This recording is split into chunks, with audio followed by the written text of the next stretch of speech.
Beginilah jawaban santun dari Bang Haji Rhoma Irama ketika dihina oleh anteknya Habib Ba'alwi Yaman Selatan, yaitu Jus Baha, si Temblek Lincung. Bicara sesat menyesatkan, padahal dia sendiri bergandeng jembut dengan Habib Ba'alwi Yaman Selatan yang sangat menyesatkan umat Islam. Suatu saat ada penyanyi dangdut top terkenal di Indonesia.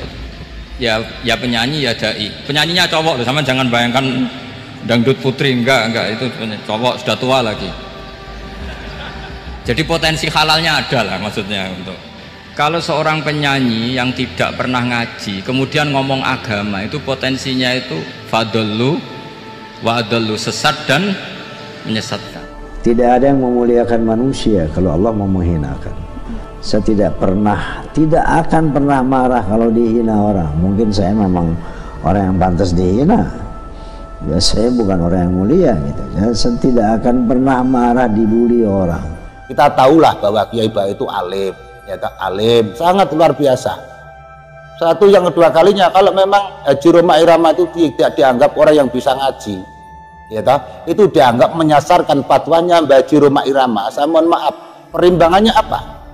Para habaib klan Ba'lawi ini itu yang betul-betul menyesatkan pada umat bangsa Indonesia. Kenapa Kiai Baha tidak pernah mengkritik? Kurofatan yang dijalankan semuanya tahu. Kenapa Kiai Baha diam saja?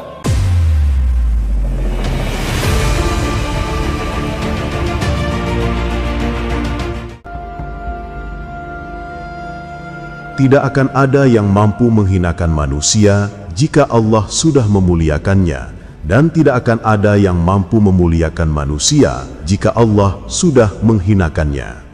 Begitulah jawaban santun seorang Rhoma Irama ketika ia menanggapi hinaan dan cacian dari para pembencinya, yang mana para pembencinya tersebut sekarang didominasi oleh golongan Habib Yaman, kaum keturunan palsu baginda Rasulullah, dan juga para jongosnya.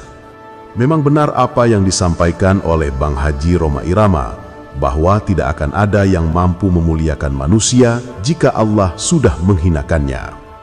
Dulu, bisa dikatakan hampir tidak ada warga Nahdliyin yang berkata-kata tidak pantas kepada seorang Gus Baha.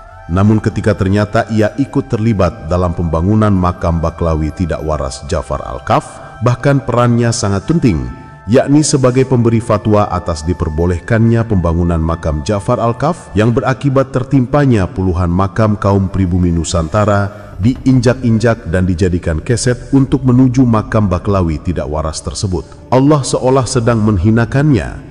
Tidak sedikit warga Nahdliyin yang sekarang mencaci dan mencela dia karena kealimannya selama ini ternyata tidak mampu menjadi penangkal bagi akalnya dari doktrin golongan Baklawi Yaman sebagai golongan manusia dengan kasta paling tinggi di bumi Nusantara. Lebih parah lagi, ia pernah berfatwa konyol bahwa penyanyi dangdut akan berpotensi sesat menyesatkan ketika berceramah. Namun, di sisi lain, ia malah menganggap wali orang yang jelas-jelas tidak waras akalnya, hanya karena orang tidak waras tersebut adalah orang golongan Baklawi Yaman, golongan yang selama ini ia percaya sebagai keturunan baginda Rasulullah, meskipun nasabnya mustahil bisa dibuktikan kebenarannya. Habib Ja'far dengan segala keterkenalan majdzubnya, beliau ngendikan tuh mesti diulang-ulang syahadat wali-wali yang sudah kabundut. Asyhadu an la ilaha illallah Muhammad.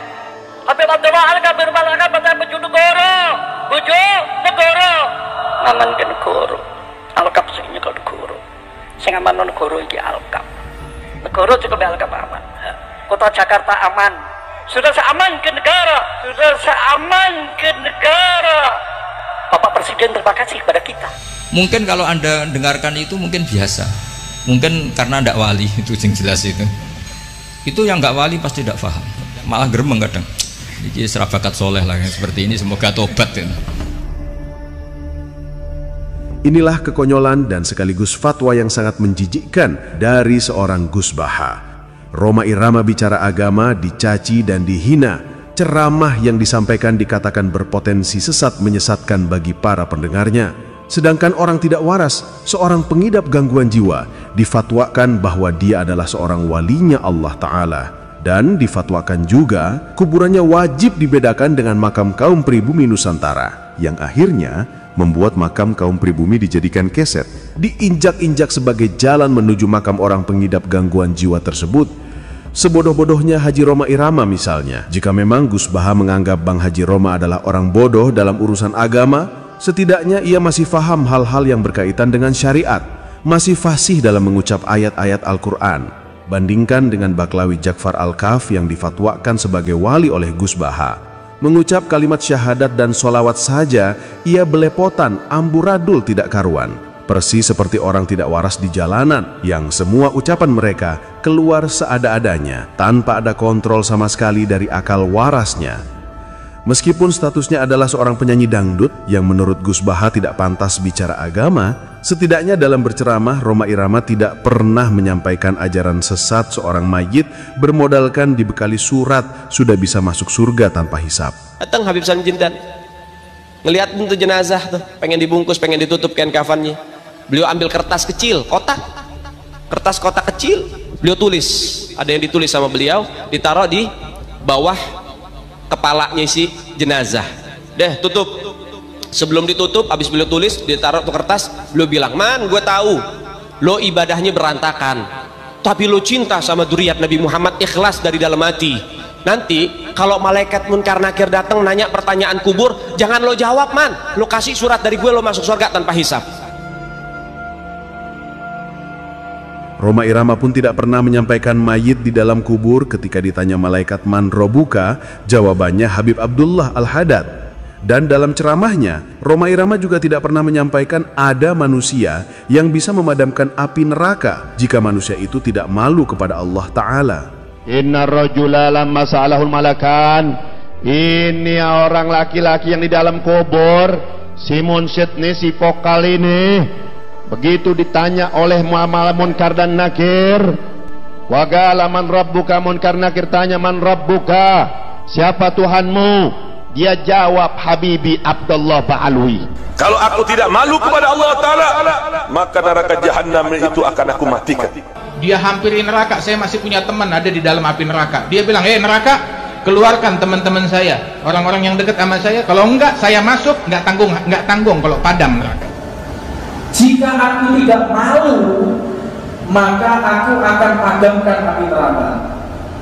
Jika aku tidak malu, api neraka itu saya buat padam api neraka. Dari 3 tema ajaran sesat, mayit bisa masuk surga tanpa hisab bermodalkan surat rekomendasi. Ditanya malaikat Munkar Nakir tentang siapa Tuhannya, dijawab Tuhannya adalah seorang manusia. Dan ada manusia yang mampu memadamkan api neraka jika manusia tersebut tidak malu kepada Allah Ta'ala. Apakah ajaran-ajaran sesat tersebut disampaikan oleh penyanyi dangdut Roma Irama sehingga Gus Baha berfatwa bahwa apa yang disampaikan oleh sang penyanyi dangdut dalam ceramah berpotensi menyesatkan umat manusia? Jika memang Gus Baha adalah seorang ulama yang alim dan bijaksana serta konsisten dengan ilmu yang dimilikinya, tentu ia bisa menilai ceramah siapa yang sesungguhnya berpotensi sesat menyesatkan bagi umat Islam. Ceramah penyanyi dangdut Roma Irama atau ceramah Baklawi yang ia buja-buja dan ia percaya sebagai keturunan baginda Rasulullah. Termasuk juga dengan dongeng khurafat yang disampaikan Baklawi Umar Mutahar yang menceritakan Baklawi penidap gangguan jiwa Ja'far Al-Kaf pernah mengislamkan orang kafir yang telah meninggal dunia. Dongeng tersebut jelas berpotensi sesat menyesatkan. Tapi Gus Baha yang katanya adalah seorang kiai yang sangat menjaga perkara syariat malah bergandeng jembut dengan penyebar ajaran sesat tersebut dan malah mencaci dan menghina Roma Irama yang ceramahnya lurus-lurus saja dan tidak pernah keluar dari rambu-rambu syariat agama. Kesombongan Gus Baha selama ini yang merasa sebagai manusia paling alim di jagat raya sehingga suka merendahkan kiai lainnya, nampaknya telah dibuka oleh Allah Ta'ala bahwa kesombongan dia hanya berlaku untuk kaum pribumi saja. Sementara kepada kaum keturunan pendatang Yaman, dia memposisikan diri sebagai jongos yang hina, sehingga apapun kesesatan yang disebarkan oleh sang dero majikannya, ia mingkem 1000 bahasa. Sebab bisa jadi ajaran sesat yang disebarkan oleh para bendoro majikannya dalam pikiran Gus Baha itu bukanlah kesesatan, melainkan sebuah kebenaran tersembunyi yang sirnya tidak bisa dijangkau oleh orang awam pada umumnya. Gus Baha adalah simbol Sealim apapun orangnya, seluas apapun keilmuan seorang manusia, ketika dia bergaul dengan Baklawi, kaum keturunan palsu baginda Rasulullah, dia akan menjadi manusia tolol seketika. Sebab ia tidak akan bisa lagi menggunakan logikanya yang sudah tertutup doktrin betapa mulia dan spesialnya golongan Baklawi yang dipercaya oleh dia sebagai zuriat baginda Rasulullah. Termasuk sikap Gus Baha yang menghina penyanyi dangdut berpotensi menyesatkan jika bicara agama, namun di sisi lain justru memuja-muja dan menganggap walinya Allah Ta'ala orang yang nyata mengidap gangguan jiwa. Itu semua adalah akibat ketololan manusia ketika manusia tersebut otaknya telah termanipulasi oleh klan Bani Ubaidillah, kaum keturunan palsu baginda Rasulullah.